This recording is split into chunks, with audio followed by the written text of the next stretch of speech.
Language originates from the need to communicate and interpret messages in a common reality or context.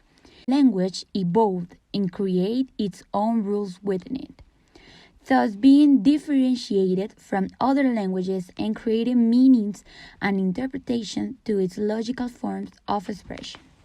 This is how the different grammatical roots that develop in a language, such as phonetics, morphology, lexis, syntax, semantics, and pragmatics, are developed over the years, giving a logical and orderly order to everything involved in a language, but primarily to communicating and interpreting messages within a context.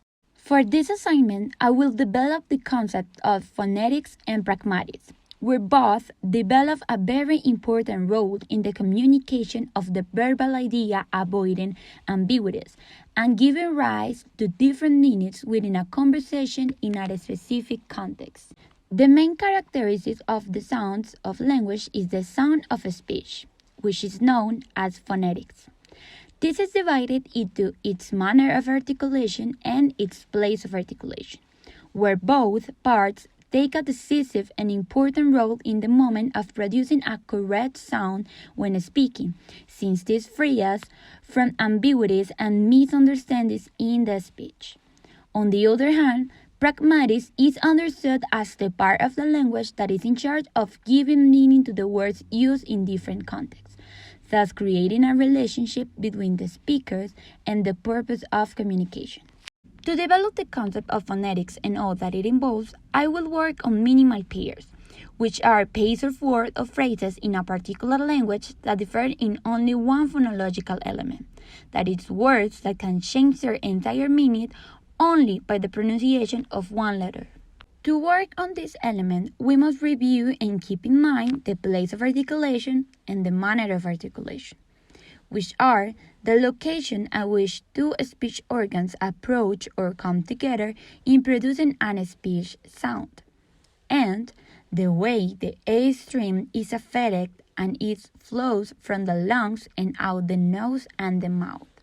An activity with which we can work this element of phonics will be the tongue twisters with minimal pairs, because this activity, in addition to working the verbal language, also works the place of articulation and manner, thus creating an awareness, and consensually, about how each sound and word should be produced and pronounced. This activity also teaches them the importance of looking and listening in order to speak. Some examples of tongue twisters might be this. Here, we first make the difference between two sounds that in our mother tongue are similar, but in English both have a different place of articulation and manner. B is bilabial and stops. B. And V is labiodental and fricative. V. Then, a tongue twister is shown that integrates both sounds so that they can work on the difference of each one at the moment of speaking. For its part, pragmatics will be reflected in the way in which words and expressions will be used to construct logical meaning and context within the following environments given to the students. The activity will be a role play, but each context will be given to the participants of the activity at random. The parameter with which the role play must have will be that the interpretation must have the integration of two concepts of pragmatics, which will be hedge and elocution, where hedge refer to all those messages that we share in a conversation in a polite but in a direct way. And we have elocution, on the other hand, that is the intention of the speaker with the message that they are sharing. A context to work with could be: you are a student and you are in an algebra class.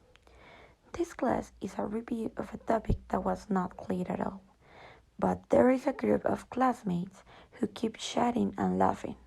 How can you get them to be silent through verbal language? The relationship between these two elements of linguistics It's reflected in the correct pronunciation and the correct use of words to give meaning to the speech, thus creating a meaningful and an unambiguous conversation. In addition to the fact that these activities work on the development of the speaking skill, they also awaken in the participants an awareness of the use of the language, which is something that as a future teacher I would like to encourage in my students, as this allows for a much more autonomous work of knowledge from the practice and use of shared knowledge.